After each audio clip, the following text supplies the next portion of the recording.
have spent so long waiting, sometimes thinking of you, sometimes not thinking of you. In all this time I spent, I've just been thinking, what will become of all my thoughts, all my hopes and dreams, once the clock is finally done ticking, once we cross that threshold. Will you remain the same as you have been in my head? Will all my dreams come crumbling down? I can't know for sure until it happens. I'm scared, honestly, but I've been waiting for this for so long. For an answer of everything I've been waiting for. Maybe this time I will finally be able to know if I have been wrong or if I have been right. Maybe this time the fear that I feel will be washed away, or maybe it will be multiplied and all my dreams will be put to rest. Well, even as things move on, I am confident that I will be able to always remember the thoughts I've had of you very fondly, as sweet places in my mind, in my memories. The time is almost up, isn't it? Nothing to do but wait for it to happen now. Let's play.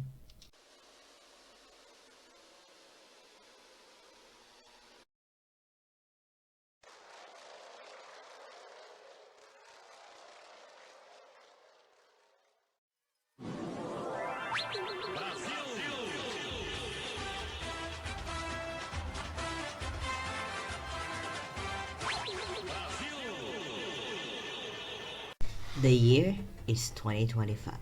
The month is June, Pride Month, and it has never been a better time to be a Kralsei shipper. Now, here is the part where I act like you've never been on a fandom or on the internet before, and I just assume that like everyone who clicks on this video needs to have this explained to them. And I know you probably don't, but I have to like obligatory go through this, so let's go over it real quick. A ship is when someone looks at two characters and goes like, I think it would be interesting or neat or cute or whatever if they like got together in a relationship.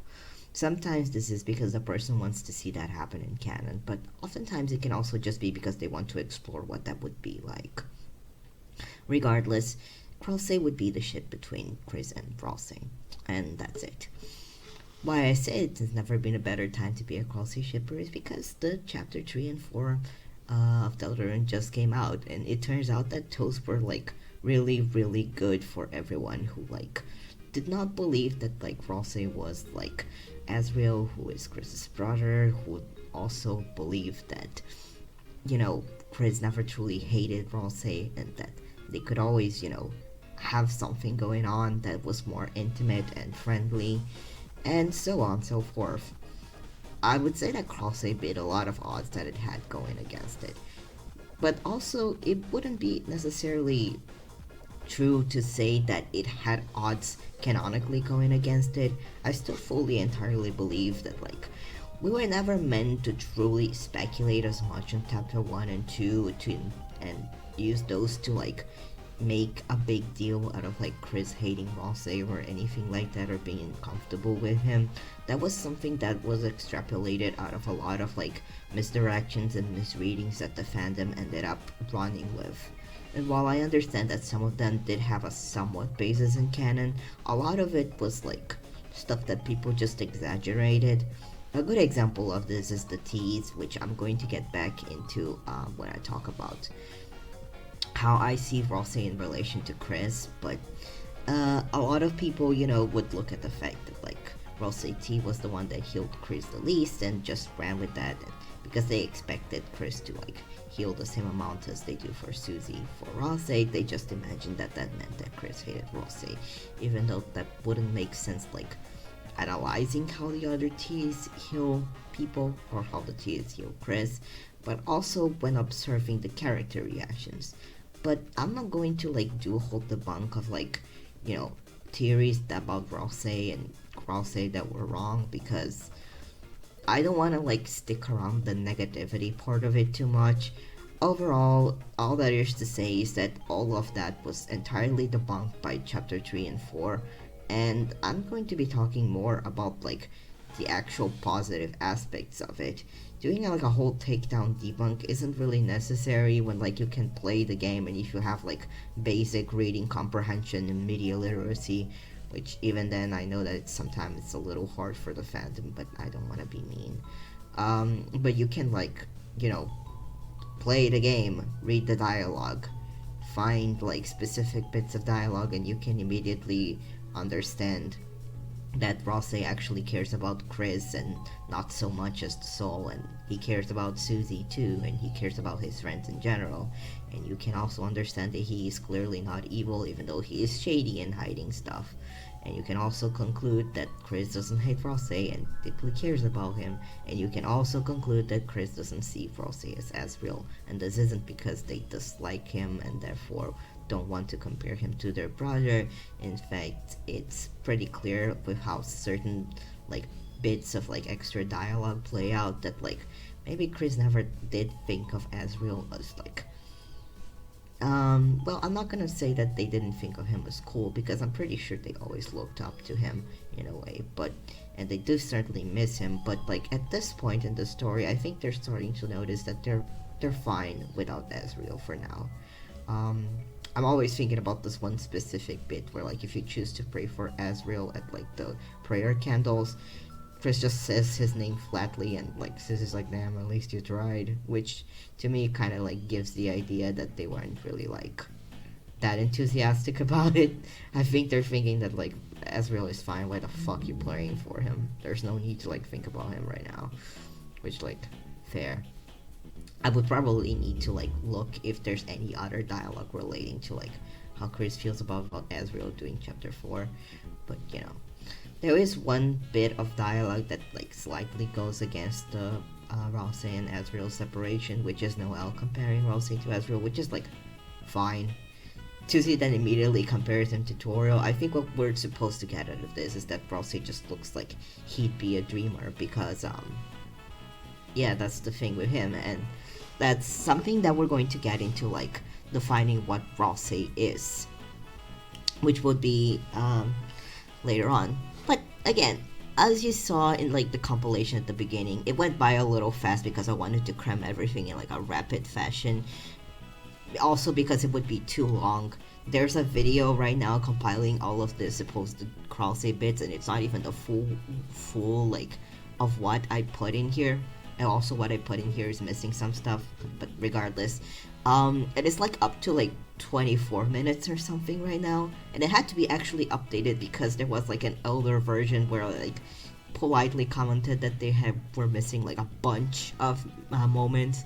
It's truly absurd how much chapters 3 and 4 like gave like just the hope that like Kralsei isn't like a bad thing to gun for, and that was actually, you know, as I said before, there were a lot of theories about Kralsei that were made before chapters 3 and 4 that had made people like be really hostile to the ship, and people who liked it for like no real reason aside from like them convincing themselves that their theories were correct, and that therefore there was like no way that like Ralsei could actually just be like, you know, a teenager Chris's age who is not related to them and who they can both like each other.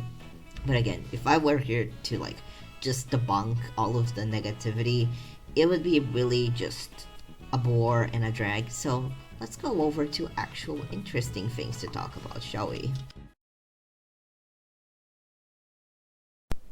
I think the thing that we first should like look towards when like analyzing Chris and Ralsei's relationship is by starting with defining what is Ralsei like. Yeah, I mean, he seems to not really know it that much, and that's definitely an important part of the relationship too. Don't get me wrong, but there are a few things that we can rule right out the gate. First of all, we can define that Ralsei is not Ezreal, and while he may appear like Ezreal to certain people, to people who definitely matter, like Chris in this case, he is not Ezreal or that much like Ezreal. Even like I love this like little scene with like Chris starting to like spot the difference with like Ralsei and Ezreal, just so Susie starts going like, "Hey, you can stop pointing out the differences." Like I imagine that they just brought out the whole fucking chart, but this does help us narrow down at least that. Another important thing that we need to get out of the way is that Ralsei is a Darkner. A lot of people were casting doubt of that prior to chapter 3 and 4, but Ralsei just comes out and say it right out the gate. And I think personally, the thing about him being a Darkner is part of what makes his situation so compelling and like his character are so compelling. Is he supposed to have all these feelings and be so attached to like people who he'll never actually be able to follow into their world? Should he be able to see himself as creating his own identity? Why? And how come? I think him being a Darkner makes this like identity quest very strong for him, and it's hard to again say that he isn't. And I think also it explains a lot of the ways that he has behaved towards other Darkners and things that like previously people thought that he was shady for, like for example, after the Spanton fight, people at first like had this theory that like Ralsei was dismissing Chris's feelings in relation to Spanton, and I don't think he necessarily meant for that to happen. I think that may have been at least like an unfortunate side effect, but what Ralsei truly wanted was for Chris and Susie to not mind so much what happened to Spanton. He probably thought that they were like shaken by what happened to him and wanted him to like was trying to already prime them to not have concerns about Darkners and prime them to like understand that Darkners are objects and that they shouldn't worry about them and their fate.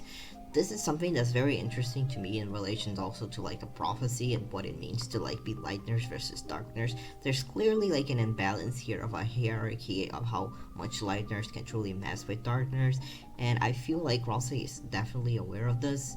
I feel like he sort of knows that like if Chris and Susie wanted to turn against him, they very much could. So he is always like operating also on that like idea of like trying to keep the peace between the group. And also I think it's interesting that his like treatment towards other Darkners is not hypocritical. He also puts himself down as a Darkner, and he doesn't believe that he, you know, deserves to have value and be treated, you know, like a person.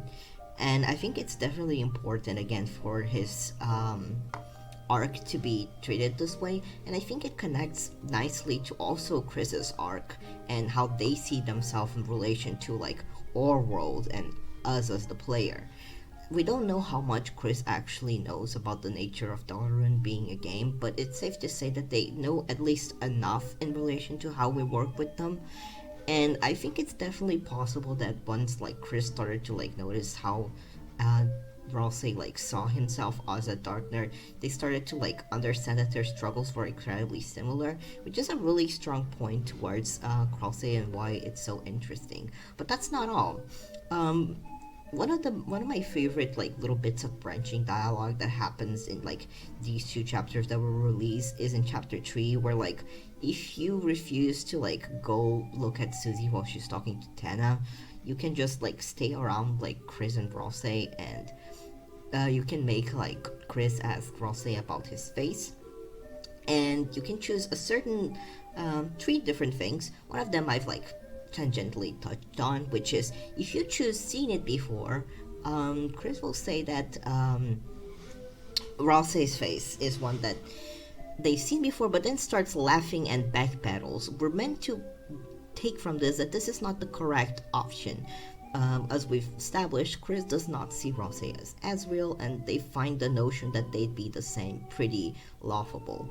But I don't think that they're saying this, that they're doing this in a mean-spirited way, which also means that the other only two correct options to choose would be calling Ralsei's face unique or cute. But I want to put attention right now on the reaction that he gets from saying that his face is unique. First of all, he interprets this as possibly a compliment, although he's not 100% sure, which fair. And he tells Chris, I know I look like a boss monster. So, no, sorry. He didn't say I look like a boss monster, but he says, I know I look like a monster. But, he looks like the Dreamer family. And this is important also because he acknowledges the fact that he looks like a monster. But also he says, but I'm just a shadow. This interestingly puts two things. He is a shadow, but he also looks like a boss monster. I want you to think about this for a second, because this would in a way infer that Ralsei is a shadow of something that resembles a monster. Now, I understand that people may also bring up the concern that he also says, I'm just a shadow like everything else, but I'm not 100% sure that that is necessarily the case, or at least you could interpret it as the fact that a darkener is not just the object, but the object related to the shadow that the object can also cast. But I think it's also important to see that darkeners are created maybe with also the memories of having been used by lighteners. They remember things that happened when they were being used by lighteners. So it's possible also that they also recall what the memories and thoughts and desires and wishes and hopes that were put into them. So we get to the point where Kralsei is very probably the horned headband. It's a very strong and popular theory, and it's one that I definitely believe. But not only that, I think that Kralsei is specifically the shadow cast on the wall from Chris wearing the horned headband. This is something that I'm very adamant about being a possibility for a few reasons. One of them is if you look at Ralsei with his hat sprite on, it starts to resemble actually a lot like he is Chris's shadow in a way. They have similar heights. The way that Ralsei's back of his head, his little fluff of hair and his ears spike up really resembles the way Chris's hair spikes up at the ends. The way that his paws look on the ground when he is in hat form resemble way more the way Chris's legs are shaped than what Ralsei's actual legs and paws are shaped when he is without the hat. Even the shade of his scarf when he is in hat form looks way more similar to the shade of the ascot that Chris is wearing in the Dark World than the actual shade that the scarf gains when he is hatless. Essentially, Ralsei with the hat on highly resembles a shadow that Chris would cast. And not only this, but I think it would make perfect sense if Chris seeing themselves in the mirror when they are with the headband would still just look mostly a human wearing horns. But if they looked at themselves in the wall with the shadow that they were casting, that might actually just look like an actual monster. And I think that makes a lot of sense also in relations to how Chris and Kralsei connect. There's also a lot of other strong possibilities that connect them. Interestingly, at the same time that you can get the dialogue of Chris pointing out the differences between Kralsei and Ezreal, if you also look at the fridge and look at the family photo, Susie will point out the horned headband that Chris is wearing. I don't know why this would come back if it weren't to remind us of this. And the cherry on top is that she asks, oh, were you trying to look like, before trailing off? And she gets a little sad, probably realizing that, oh, this is kind of a touchy subject for Chris because it's about, probably their dysphoria, realizing that they are different from their family but still wanting to look like their family. And again, going back, Ralsei very clearly says, I know I look like a monster, which means that he is meant to resemble a boss monster, a goat monster, which again brings us back to the fact that you know, how I was talking about how Noel compares him to Ezreal, but then Susie compares him to Toriel. I don't think neither of them are necessarily wrong. I think what's happening is that, like, again, Ralsei is what Chris created to be like, okay, what if I was actually born into this family? Now, there is one specific wrench into this theory that I am going to address, which is like the gender in the room, which, like, fair enough, you know, Chris is very clearly non-binary, and I think that's a very important part of their character. And I think their autonomy and identity is also something that, like, plays into this. I think that people need to also recall that, like, being transgender is also often related to, like, autonomy and identity and being able to, like, decide for yourself who you want to be. So something like Chris, you know, being non-binary is also important to their character. And I'm not saying that that isn't the case, and also that, like, Ralsei isn't like that for them. I'm saying more specifically that, like, oftentimes people will just, like, make sonas and personas that are of different, like, genders, because people like to play with gender. And especially, I don't think that it's, like, that out of the question to say that, like, even if Chris identified with Ralsei when they wore the headband, it's very clear that that's not what they identify with right now. And more even to that, it's possible that this is also a nod to the fact that even if Ralsei was once part of, like, what Chris wanted to be, he is not that anymore. And there's a separation of what they once were. And that is, like, also the importance of Ralsei. Ralsei isn't just Chris's old persona, he is something that's becoming much more, and also that goes into part of, like, Ralsei's identity. Not only that, but the fact that Ralsei is named Ralsei is very possibly because Chris is bad at names, and this is something that we can actually see in-game with Onion, for example.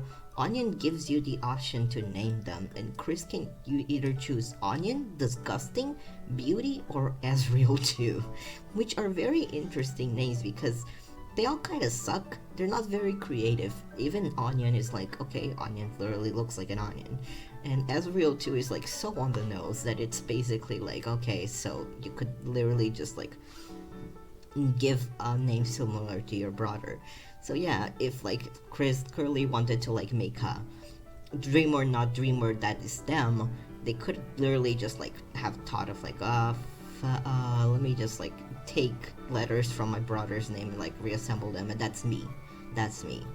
So Kralsei is more specifically the idea of, like, two people who are born out of the same person.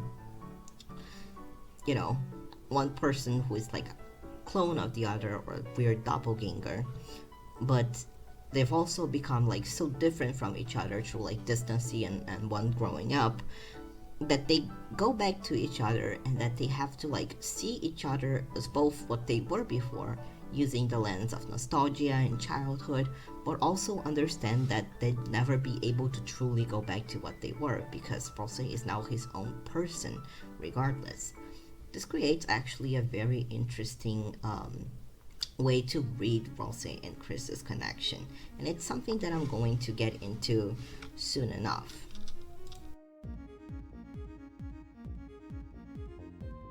So, going into, like, actually the potential of Kralsei now that we've established what Kralsei is immediately we get into something that I would like to call the self-love circle of Kralsei. Specifically, if we are assuming that Kralsei is essentially what was Chris's ideal self, we get into something that, like, we need to look at the fact, like, Chris right now probably isn't doing too hot in relation to, like, themselves and their situation. We don't know necessarily what's going on with them, and, like, death and the night and the holidays and why they are doing what they are doing, but it's clear that they do like their friends, and they do certainly, you know, want for things to go well, but they've also been, like, working with the night for something that we don't know yet. And it might be something that they feel obligated to do in some sense, even if also it's something that might gain them something. I definitely think it's something related to, like, helping Bess out in some way in relations to like the Dark Worlds or her being lost or helping Carol out, but it's definitely something along those lines. And I think that Ralsei was on the money when he said that the Knight probably isn't trying to actually end the world, because they literally could have done that if they wanted to multiple times. And I think the only reason that like they like create another fountain and bring the Roaring and the Titan is because they believe that either the Fangame could perfectly take care of it, which they did, or B, they believe that they, in case the Fangame couldn't take care of it, could take care of it instead. I think it was something that it was a calculated risk. But that's not necessarily what I'm here to talk about, or at least I'm not going to touch into like Chris's relations with the Knight first. But I'm going to talk about the fact that like a lot of people have also considered the fact that like the way that like Chris rips out the soul may have been ripping out the soul even before with being with them. It has a lot of like possibilities of imagery of self-harm, and considering the fact that like, you know, Chris was trying to look like a monster, and Chris seems unnerved by pictures of unfamiliar humans, and the way that also they look in the mirror and it like the narration says it's what they call you, but when they're with Susie it's a little brighter. It's like whatever you are right now, it feels like it might be okay. I feel like all of that is shaping him to say that like Chris doesn't really have a high opinion of themselves, right? They may be trying to like hurt themselves in some way. They are in like a very bad situation right now with having to like be a double agent and like half betray their friends, and their parents are divorced. Their dad is like constantly stalking them and their family, and not really knowing when to actually take the leave and when to take a no. Their mother is like not coping that well either, and probably burns herself out with like trying to take care of everything and always like remain chipper in the face of everything that's been happening, to the point where she like turns to like drinking when she can't take it anymore. And we see that with Sans, like, sure, it's like a funny slash kind of cute scene at first, but it gains like a very dark and like awkward tone. And I'm not saying that like it's necessarily a failure on Torio. I think what's happening is she's failing to like consider herself and her needs, and then when she can't take it anymore, she does it in an extreme way that ends up like not really being good for anyone around. But yeah, so like Chris' situation is like a pretty harsh one, right? And then comes Ralsei. Ralsei is essentially like something from their childhood that somehow found his way back to them. And he may not be that part of them anymore necessarily. He may have become more of his own person, and they may be entirely different from what they wanted to be back then, but there's still this connection. It's like meeting a childhood friend that you only saw for like a few months again, and for some reason that childhood friend still loves you just as much.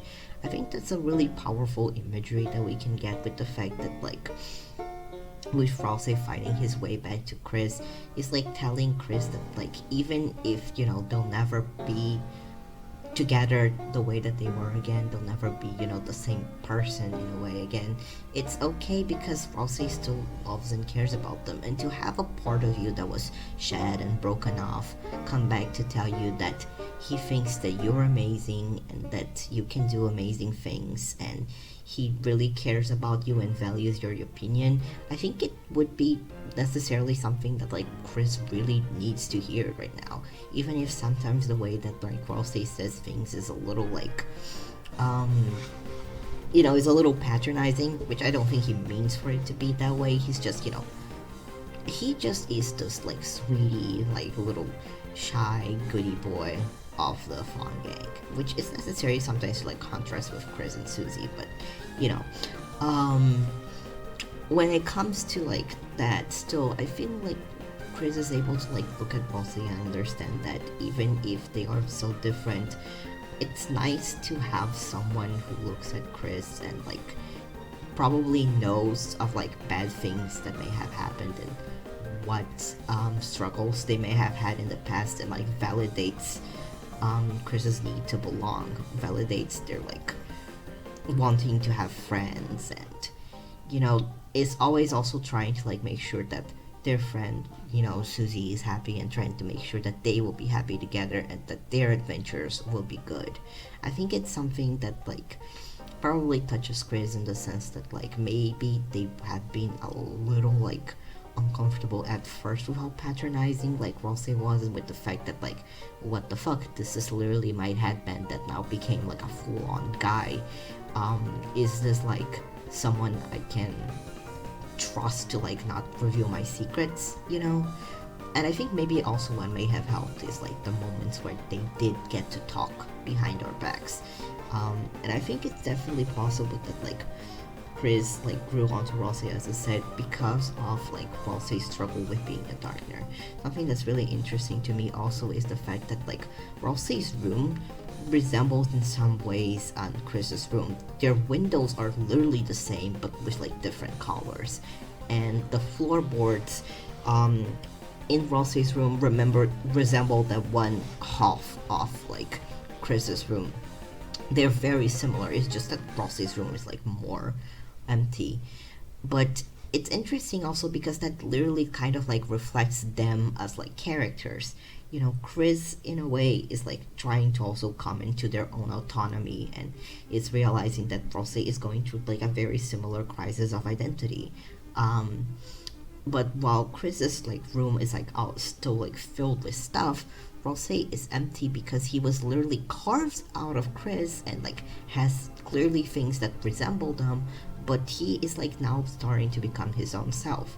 And if like Chris gains from Ralsei like the courage and like the happiness to like who they are and feel good about themselves, and Ralsei like keeps telling them that they are they have the potential to be a good person and that they shouldn't give up, then Chris is like there also to tell Ralsei that to please be himself. And that is literally something that we see happen in chapter 4 with like the scenes inside of Ralsei's room.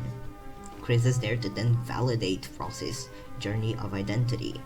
It's honestly, again, one of the ways that I love Kralsei as a ship so much. They are literally validating each other and lifting each other up. What was once the same has become divided, but that doesn't mean that they have to be distant from one another. They can still lift each other up with the things that they have known about each other along the way. It is of course also important to note that Kralsei probably did not spend that much time with Chris when they were a kid, when he was a headband, because it's very clear that he doesn't know a lot of things still about Chris's family, and it's likely that he was only warned by Chris by like a few months, and then like was either lost, discarded. We don't know necessarily yet what happened with like Kralsei, but I imagine that it's going to be like part of some sort of exposition for sure. It seems like they're saving the exposition of like what object Ralsei is and how he came to be for later on. It has a potential to either be like just Ralsei was like accidentally lost and then like found his way back somehow because either the night or Gaster or whatever, the prophecy, or like Chris specifically got like the headband and like had like a deal with Gaster or the Knight. It could be a lot of different things, but it's definitely like interesting to like note how it's about a part of your childhood self coming back to you and growing up with you. I think that's also so interesting, right? Because like if Ralsei is Chris's shadow with the headband, then that also shows that like he grew up alongside Chris, because he's not, the age that Chris was when they had the headband. He's clearly still a teenager at their age, which also probably means that, like, he could easily grow older with Chris. In fact, Chris even, like, imagines Ralsei with a beard for some reason in one of the save points. Which is really interesting. It makes me wonder, like, why they even stopped to, like, think that. Like, why is the narration focusing on that? Definitely very normal things to think about your totally platonic friend. Maybe, I don't know. But yeah.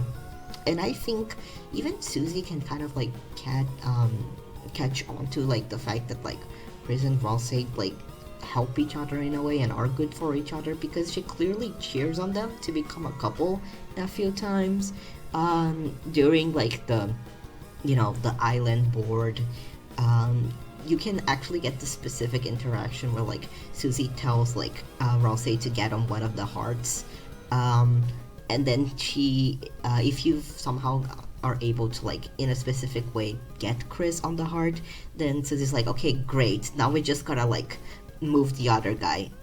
Also she says we'll find you a lover, and then when Chris gets on, it's just like, okay, great, now we gotta move the other guy in relation to like either El Nino or La Nina. Sorry, La Nino or El Nina. I always like mess them up. But yeah, and I think that's interesting also because that shows that like you can argue a lot of things about Susie technically being like a little ignorant in relations to like what or who Ralsei is, whatever, but I think she isn't. I think she's been able to like clock things very specifically about Kralsei and also Chris and how they feel about each other. So maybe we've been looking at this whole thing wrong. If Susie is able to like look at Chris and Kralsei and be like, yeah, they should be together, then I don't think that's just like her not like realizing something. I think that she is in fact realizing something. We've seen time and time again that Susie like is able to like certain facts about how Chris is feeling, things that very clearly are in relation to them and not necessarily in relation to what we as the player are choosing. And I think that also Chris always seems very thankful when Susie's choices are like clearly going with what they want and considering them. So I think that like this shows very clearly that Susie in some way is also able to pick up on the fact that Chris and Kralsei, do like each other in some way that is sometimes maybe not apparent to us as the soul, because they may even sometimes keep the way that they interact in secret from us. Also something interesting in relation to the teas, because I did want to come back to that, is if we go with the idea that Ralsei is the red horn headband, and therefore also like is the shadow of Chris with the headband, the T could only like heal 60 for a specific way of calculation that would be like accounting for the fact that like Chris in some way still sees Kralsei as part of them. So like when they drink Kralsei tea, because you can't really taste your own teas, and that's why like Chris T only heals Chris 10 HP, Susie T only heals Susie for 10 HP, so on and so forth. The tea flavor comes out diminished to them. So even though it might have done like 120 HP or even more, we don't know, it only comes out as 60 because of the fact. And I have further proof that this could be the case, because when you actually look at how the characters react to them drinking the tea, Susie's reaction to Chris drinking Ralsei tea is her exact same reaction, like down to like the punctuation of Chris drinking their own tea. She just says no reaction to like both of them, which implies that like it's like Chris is drinking their own tea again, but it still heals more because Kralsei is like slowly becoming his own person, and Chris is like slowly also accepting that. Not only that, but like Ralsei says, I'm happy. Why would he say he is happy if like they had noticed ambivalence from Chris? I think he is like aware of the fact that like Chris sees them as like part of themselves, but just the fact that like Chris shows a little bit of like respect to the fact that Kralsei is his own person is enough to like make Kralsei feel good, feel overjoyed. And yeah, I think that's something that's very interesting about how their relationship reflects self-love and the idea of like lifting each other up with their identity. And this is actually something that also can be seen in relation to if you're shipping the Fun Gang as a trouble. There were a lot of like nods towards that. There were a little bit of nods already in chapter 2, like when the Pink Addison like sees you together, like Chris, Ralsei, and Susie. He says, oh, you three look together. Well, am I interested in marriage shoes? And not only that, but this continues in chapter 3 when like Bruce considers them a battle throuple, and sure, Susie like rejects the idea, but I just think that she's not like aware quite yet that this could be a possibility for them. And as we've seen before, she very clearly at least thinks that like Chris and Ralsei should get together. So I think it's not necessarily out of the question. We also know that Chris really likes Susie. In my perfect ideal world, Chris, Ralsei, and Susie would all date each other, but also Susie would date Noelle. It's like Noelle isn't dating like Chris or Ralsei because I don't think she's that interested in them, especially not Ralsei, but she's definitely interested in Susie. So it's just like a triangle of like Chris, Susie, and Ralsei, and then like Susie has like one arrow to the side, and that's Noelle. And that's how they work. That's how the shipping chart works for them. Obviously, there's like a lot of like ways that this could not be canon, honestly, because it makes sense. But at the very least, it's interesting how much it's like being pressed onto these chapters that like the Fun Gang is like good to each other. They all like lift each other up and like work to like make each other feel like belonging. Susie is also like helped a lot by them, by Chris and Ralsei, and helps them discover themselves as well. So they're all lifting each other up, and I think that's really sweet of them.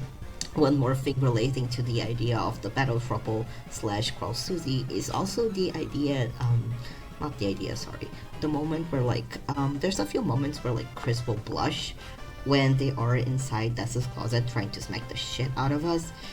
And one of them is like when like Susie was like offering flirting lessons from Chris to like Noelle. And when Noelle rejects it, she's like, guess it'll be just the three of us. When she says the three of us, it's highlighted in yellow and Chris blushes, which, interesting relation to like everything we've heard about like how they lift each other up, how close they are, and how they're called a battle couple. Which could mean nothing, but it's interesting. At the very least, in the lens of Kralsei, this like shows that Chris and like also other characters are definitely not like against Chris and Ralsei being together, either with like other people as well or by themselves. And I think that's honestly like really sweet because again, it shows that like people can tell that like Chris and Ralsei help each other and like each other, and when they are lifting each other up to like get to know themselves better and to like help each other with their autonomy, that's really sweet. There's also a lot of more moments in chapters 3 and 4 where like just as we see that like Ralsei is able to be helped by Chris, and Chris like, you know, gives like advice, and like you have moments where like Chris like lets Ralsei know that it's okay for him to become his own person and like to develop his like likes and dislikes and his own personality. Ralsei will also like uplift Chris when they are doing their own thing as Chris, separate from us.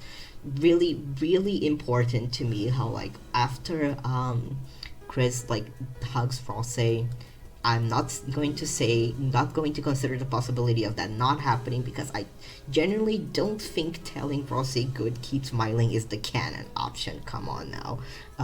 After like telling Ralsei it's okay to not smile and comforting him, after hugging him, after you can walk away with Chris, Ralsei will turn to them and said, it was cool when you played piano earlier, which as we know is one of the high points of chapter 4 for being something that like Chris does by themselves in the Dark World and feels like they are able to like put on a part of that is only theirs, that we will never be able to take it away.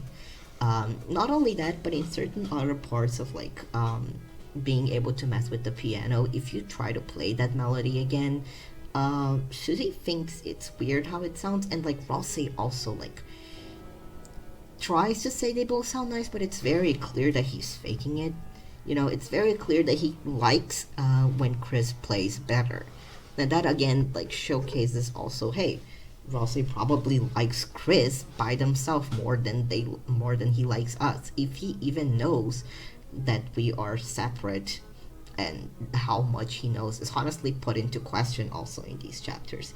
Our interesting moment that shows like Ralsei uplifting Chris and like making sure that they are going through like a moment that is of their own, that we can't rob of them. If you do like the tea time moment with Gerson, and you like close your eyes, and like so only Chris is able to like have control right now because their eyes are closed.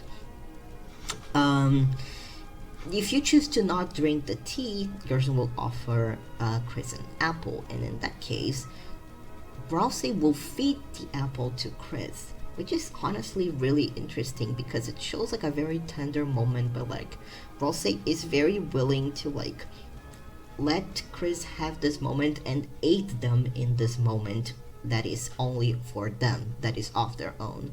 It's honestly incredibly sweet to me that they had that moment. And even if you don't see it as romantic, it's generally one of those moments where it's like, oh, you know, he's clearly helping them with being able to claim this like little tea time moment for themselves.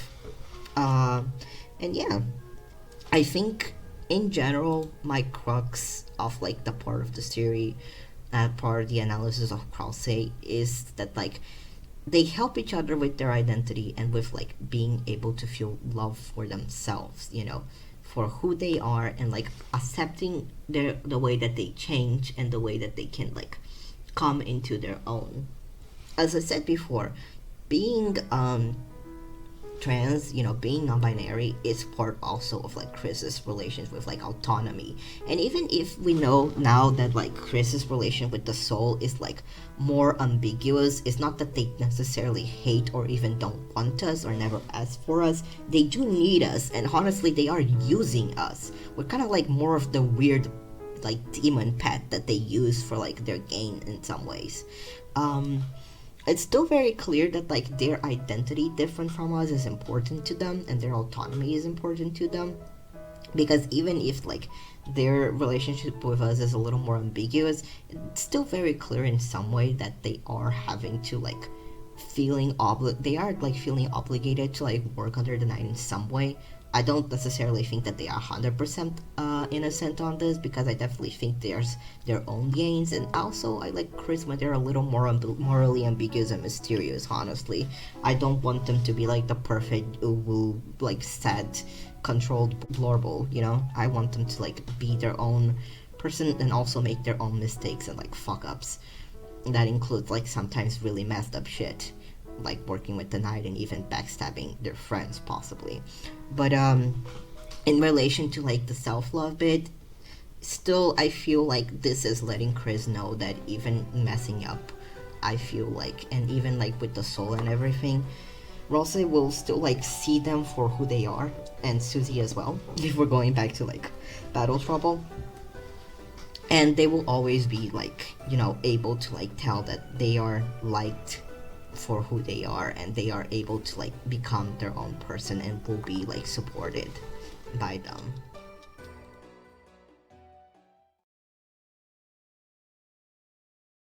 Moving on to chapter 4, there's something that's very important that we've now got to talk about, which is how the prophecy interferes with all of this. Most importantly, I wanted to talk about, you know, just how much we've got of the prophecy and how big it has gotten. Before, it was like something that people could like bring into question if it was even actually real or if it actually meant something. But now there's people who are operating on the basis that like it's unchangeable and we've got to like, you know, stay on rails with this. There's a big debate, I think, going on also in the fandom if it's possible to change the prophecy at all, or if it's, you know, going to create like a new future. You know, are we only going to have one ending? That's something that's put into question even by Ralsei himself.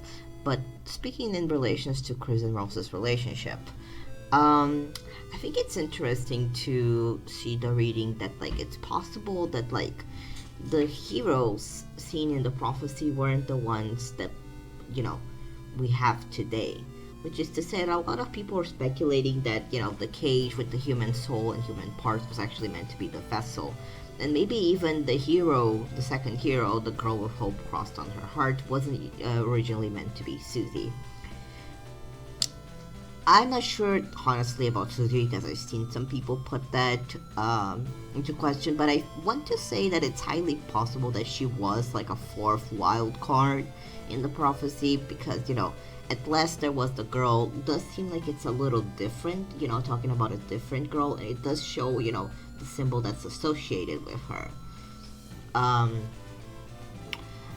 Even still, I think the fact that like Chris and Susie arrived at the front of Ralsei, who was meant to like be the keeper of the prophecy and the one who made it work, and he still chose them to be the heroes, is really important for the reading that we've got of like how Ralsei like connects to Chris and Susie and how he sees them, because he just chose them, you know. What he says isn't, oh, I can see that you are the heroes, I can sense that you are the heroes of the prophecy. He says, I deeply believe. Deeply believe, you know, it's like, sure, you've got a good hunch, but you're still believing. You know, it's about belief. It's not about, like, certifiably saying that this is what's happening. So it's possible that Ralsei just saw them because, you know, he was so lonely and, you know, isolated for so long and so desperate to, like, finally be found, that once he saw Chris and Susie, he was overjoyed and he just chose them then and there to be his heroes. And that's a little poetic, you know, because if we think about it, even from the very beginning, Ralsei was working for the prophecy to change. From the fact that he chose Chris and Susie, regardless if he knew for sure whether those were the heroes or not. From the fact also that, like, he tried his best to, like, sway them to, like, spare everyone because he truly believed that this would make the prophecy have a better outcome. You know, this means that he is also putting a lot of belief in Chris and Susie. And it's honestly very sweet how, you know, from that, you know, beginning, from chapter 1, he is already, like, putting a lot of stock in them and, like, rallying behind them. Even when it's completely different from what the prophecy turns out to be, he is trying to make it work. And the fact that he believes in them so much means a lot for how he relates to them. And specifically talking about Chris and Ralsei here, if we go with headband theory, it's possible even that Ralsei may have been overjoyed to see Chris specifically again. And he chose to believe it was them because he was blinded by his feelings. He was just, you know, seeing Chris again, having been Chris's headband, having been and their shadow, you know, having been their shadow, and having felt so close to them, even if it was only for a few months, it must have felt so good for him to finally see them again and be able to say, hey, you're my hero, you are coming with me, you know. I feel like that's something that, like, just seeing Chris again made him, like, forget for a moment to double check that these could be the heroes and just declare them they're his heroes, you know. And this also circles back to how Kralsei puts Chris first, you know, as, like, you know, validates them and their need to, like, belong. Validates them in, like, their self-worth. As we've discussed before, Chris isn't probably in a very good, like, a situation where they have a good opinion of themselves. So having Ralsei, you know, champion them as a hero even when they were not meant to be this, even when they usurped this title, it must be really important to them. And I would also like to talk about something interesting here, which is I like to call the Susie difference, which is how we know through her that, like, Ralsei isn't just talking about the soul, you know, in relation to, like, oh, you're my hero, you're so amazing. Because even especially seeing from chapter 3 on, he very clearly says Susie and Chris a lot. And it doesn't really make sense if he'd be talking about Susie and us, like, you know, separating us, because we are, like, in a completely different, like, level in relation to Susie. And the things that he talks about doing for Susie and Chris are definitely things that only Susie and Chris could feel, like, you know, baking stuff for them, giving them tea and food. We can't taste that. We can't feel, you know, his hugs or see the embroidery that he's doing in Chris's ascot or, like, sewing for them. We can't lay down on the bed that Ralsei made for Chris or Susie. But Chris and Susie can. So I think it's important to see in that distinction that, like, Ralsei does indeed deeply care for Chris and Susie as who they are, as the Delta warriors, as the warriors that he chose. It's, kind of romantic in a way if we think about like typical fantasy stuff, like a prince has chosen two heroes to be, his companions and has put all of his faith in them. It's very sweet. And something that also I forgot to mention when talking about, defining who and what Ralsei is that like Ralsei technically also functions as a transitional object. This is a concept in psychology, specifically the Winnicott theories, in which a transitional object is an object in which a child uses this object, oftentimes a plushie or a blankie, but could be the horns in this case, as a means to interact with the world and to see the world and to understand how the world around them is different from them. This is interesting in this case because I think not only Ralsei must have been this in a way for Chris, helping them navigate the new situations that they were having as a child, but I think that he is coming back to be this to Chris and Susie in relation to the dark world. He is the means through which they navigate the dark world and understand what it is and isn't. He is coming back to his job as a transitional object, while also being helped by them to like become his own self. And there's a lot that's like really interesting about this part, and I would really love to see how the part of the prophecy also, and Ralsei being a guide and someone who like takes care and he's a keeper of the prophecy, works also with Chris and Susie, because it's very clear that he doesn't want the prophecy to like actually happen with like the bad parts of it. He wants it to change, and I feel like with Chris and Susie around, he really believes that it's also possible for it to change. And in this way, this layer of Kralsei goes also from the idea that not only Chris is helping Ralsei become his own self, as Ralsei is also identifying Chris as someone who deserves to have self-worth, but also Ralsei is joining Susie in giving Chris hope for a better future and showing that he is willing to aid them in this. However, as any good ship, there is also a lot of conflict, which is we have to talk about. Not all is flowers. So, as I've touched briefly onto this before, it's very clear that Chris is working with the Knight, and I feel like this is going to cause an inevitable crash out in the relationship between like Chris, Susie, and Ralsei. Whether this crash out will be an angsty one with them hugging and crying about it, or a stormy one with everyone going their own ways and feeling separated and betrayed, I know that it will be kind of ugly and pretty angsty. And I think it also depends how it will happen, depending on why Chris is working with the Knight and how this is revealed. Because I have a few different theories on why Chris could be working with the Knight. I think the one that's most popular and most people can agree with is that they might be doing this to free Des, which, like, yeah, this would make sense. People were already speculating that Chris would be doing stuff like, opening the chapter 2 Dark Fountain, opening the chapter 3 Dark Fountain at the end of chapter 2, to, try to find Des or something.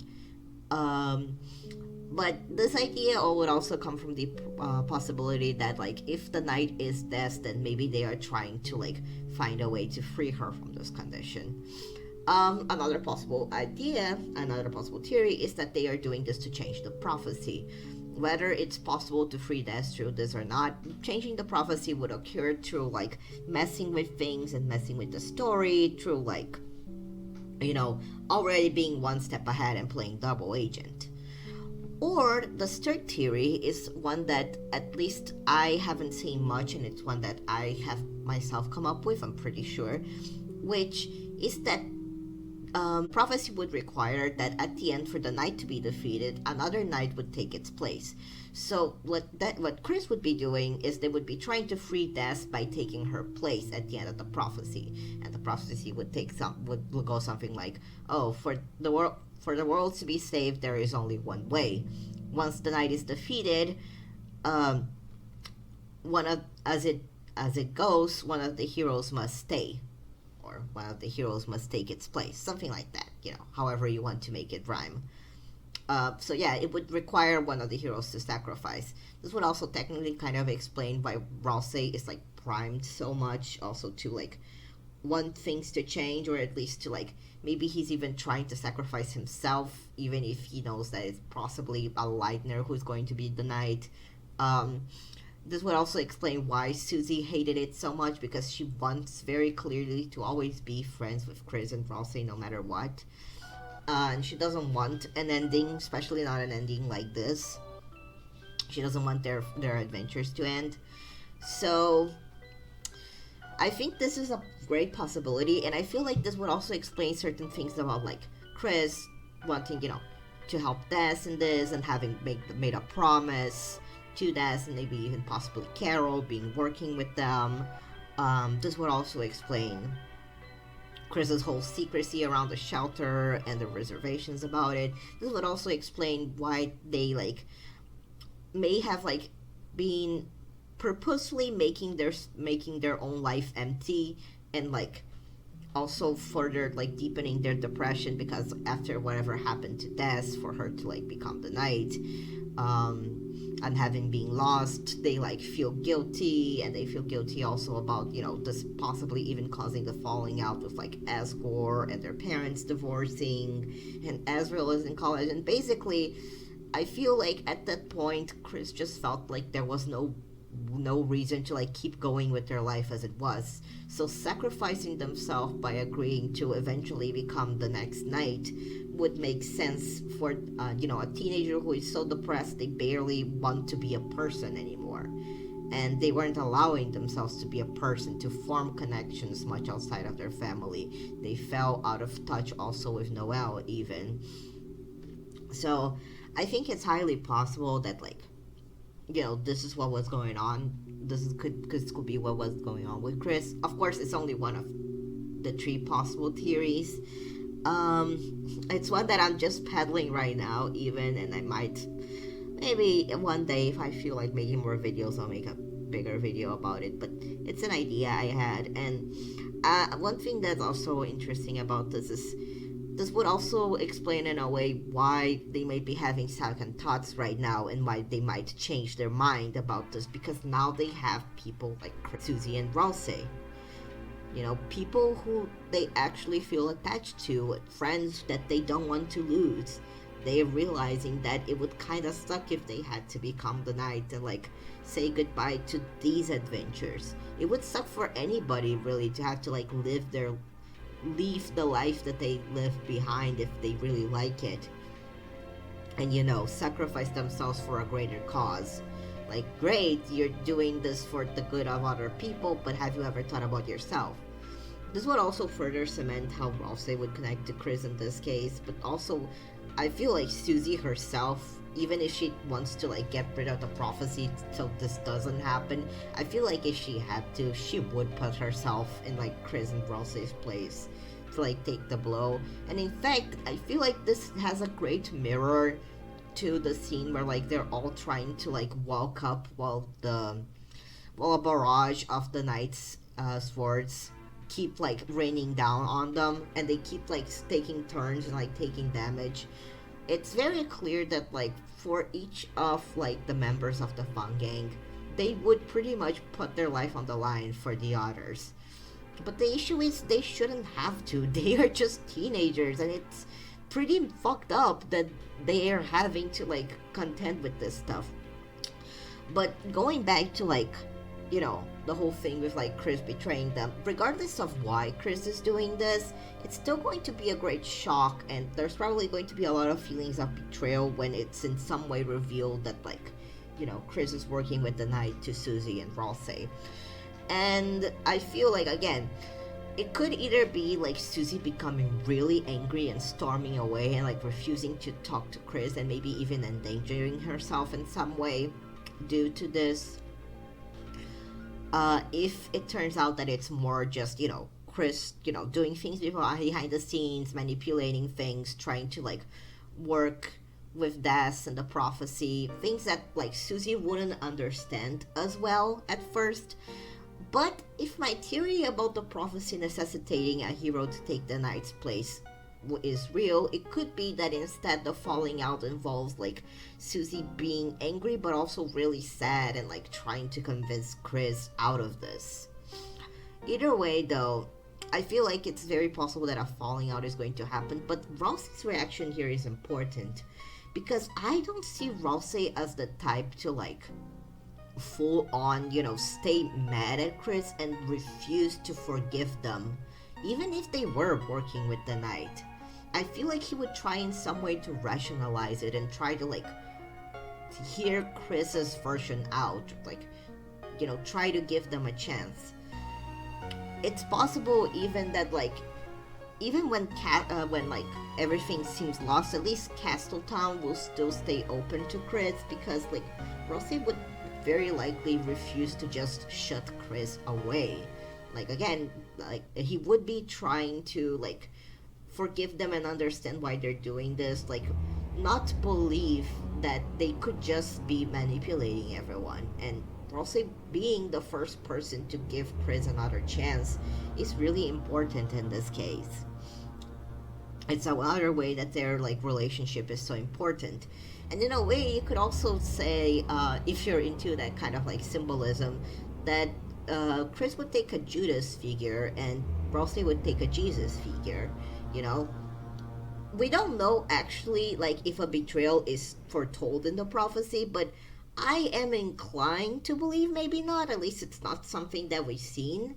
But regardless, again, like I said, even if Ralsei knows about the betrayal, or if he doesn't know about the betrayal, he very clearly, like I said, would be willing to like hear Chris out and like try to work something out. He's always been the person to try to work something out. And when it comes to Chris, I deeply believe that he wouldn't, just shut them out. He would do his best to like try to go, no, there's no way you can just be like evil. There's no way you can just be trying to end the world. Tell me, Chris, there's something about this, right? Let's work together. And I feel like, a figure who like is always trying to forgive the other who is betraying him and may know that he's being betrayed, but is like trying to stay cool about it and trying to still give that person another chance no matter what, is, very much kind of like a Jesus figure to a Judas figure in the sense, of Ralsei to Chris, respectively. And even then, that's not actually the only Jesus symbolism Ralsei has, believe it or not. So I don't know how many people have heard about this, but seeing something about the tail of hell take Kral, in the prophecy, and the comet shape, about the tail of hell taking Kral, is actually something that is mentioned in the Bible about the 7 seals of Revelation. And 7 seals is a theory that is way too big for me to talk about right now, but it goes into the idea that each of the 7 chapters of Deltarune correspond to a seal from the 7 seals of Revelation, which, if you don't know, it's a biblical event that depicts basically like the apocalypse. And so each of the 7 seals corresponds to like a different cataclysm, to a different moment.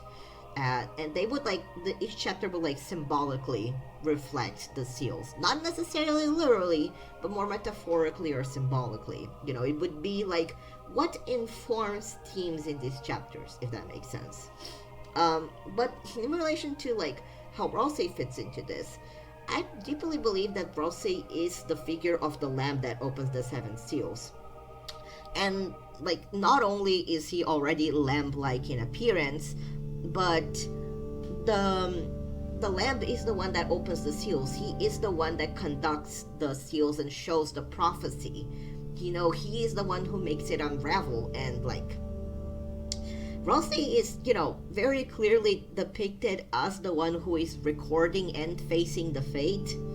So it's very clear that, he is a good stand-in for the lamb that opens the seven seals. And what's more interesting is that this lamb is actually a stand-in for Jesus. It's not just any sacrificial lamb, it's a Jesus lamb. So there's your Jesus and Judas symbolism there as well. And I think in general, this will be a trial for like how Ralsei feels about Chris and how Chris reacts to like Ralsei also treating them this way after everything seems lost. And I'm excited to see how it makes their relationship stronger later on. I feel like Ralsei could also act as a bridge to get Susie back on board with Chris and like explain what's going on. So I feel like I've sufficiently gone over like various layers of why I think Kralsei has like a lot of potential. I don't think my intention here was to necessarily sell anyone on Kralsei because it's not a product, and I ultimately don't care what people ship. I just thought that it would be nice to talk about what I see in it and what I think would be interesting to see it do, and like what it does that is so compelling to me. In general, as I was saying before, it's just the idea of like two people who were like possibly born out of like the same person, but eventually all are also working towards their own autonomy and discovering their identities, and they help each other in this way, and they also make each other better even when things get really really hard, when even one is betraying the other and the other is like meant to like have patience to that and be able to forgive that. And even when they're faced with like a bleak prophecy, when they're both also trying to change it in some way. But what's next in relation to the ship? What do we do now with all of this information? Well, first of all, we already got way more than we expected, so the sky is the limit. And what I mean by that is that like at most I expected the chapters to like in some way deconfirm, like as I said before, the popular theories that Ralsei only cares about the soul and Ralsei looks like Asriel to Chris. Those are already confirmed. But this is way more than I expected. There are actual ship teases now. This is getting serious, Susie doing all that for them is pulling a lot of weight. The battle trouble is pulling a lot of weight. There's actual possibility here. So when I say the sky is the limit is that like anything we get from now on, great, perfect. I don't think that Toby is going to retcon any of like the developments that he's given to Chris and Ralsei, so we're likely just going to see it ramp up. How this develops, well, I don't think it's going to become canon. Like, I don't think Kralsei will ever be as canon as like Suzelle, for example. But it may continue to have little nods towards it as we have seen, which, as I said, it's already great. I wouldn't ask for anything else, and I don't really need to see it be canon. I just, again, really like seeing how they interact, when they're sweet to each other, and how this also works in the fun gang in itself. Chris, Susie, and Ralsei are all just incredibly sweet towards each other. And even if Battle Trouble, Cross Susie never becomes canon, again, that's fine. I just like seeing how they help each other and make each other happy. How I think, in a way, it could actually plausibly become canon, endgame in relations to my idea of Kralsei is something that I gently call something like reintegration theory, which is the idea that Ralsei will be in some way be able to leave the Dark World, but through Chris as the horns. Like in some way, at some point, Ralsei will be like, Chris, I think I'm ready, and you can take me with you. And so like, Ralsei joins Chris, and when Chris leaves the Dark World, they are wearing the horns. And from that point on, wherever Chris goes with the horns, Ralsei will be able to experience that alongside Chris. And sure, you can say, well, that's not a ship. That's not, romantic. But I don't know. To me, also, it was never about, how much necessarily, like, romance, like, relationship status it was about, and much more about like the sweetness of it and how the characters help each other out. I mean, I made this whole video about it.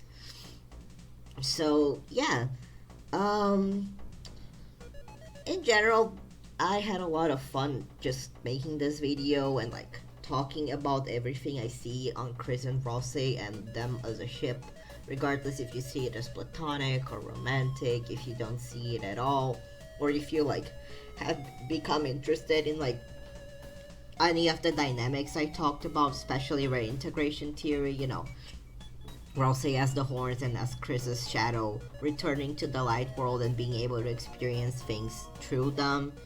You know, I think that's, you know, alongside them even. I don't want to mean that like Ralsei would be possessing Chris as a soul, because that's not it. I mean that he would just be experiencing things back to how things were before as Chris's shadow. But you know, with like the idea that now he knows who Chris is and he knows who he is as well, and when they go into the dark world, when they dream, you know, they will be able to meet each other again through that as well. So yeah, this is my my ideas for Kralsei, and I hope that people have enjoyed it. I hope that, you know, if you were just willing to at least listen to this, even if you don't like actually like it as a ship very much, you've at least like understood why people like it or why I like it. And I hope that I was able to also sneak in all of my devious little headcanons and theories through your heads, so now you are infected with like Seven Seals theory and Ralsei Shadow theory and all of that good stuff. But yeah. So we've reached the end of the video. As the credits roll by, I want to say a few last words. It's my first video essay ever, and so I'm sure it's by no means perfect. It wasn't even my full idea to make a polished video essay to like be cool or popular. It was just something that I wanted to do, so I got it out of my system. And it was something that I wanted to try at first to work with. And Kralsei is just so important to me because me and my husband see ourselves in like Ralsei and Chris and as they are as characters. And also because I just like stories about characters who are parts of the same person or from the same construct, learning to build their identity and also love each other.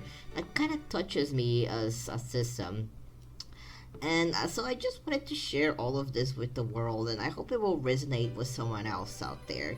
Thank you for listening, thank you for being here. If you've like watched the full video, or even if you just skipped around, thank you, and I don't know, I hope that like, you know, people will be nice. If you are mean, I'll probably just delete your comments. Sorry, not sorry, but we don't tolerate any unkindness here for absolutely no reason, you know. Be constructive, be elaborate, actually tell your reasons, and like work with the text that is in front of you. Okay? See ya.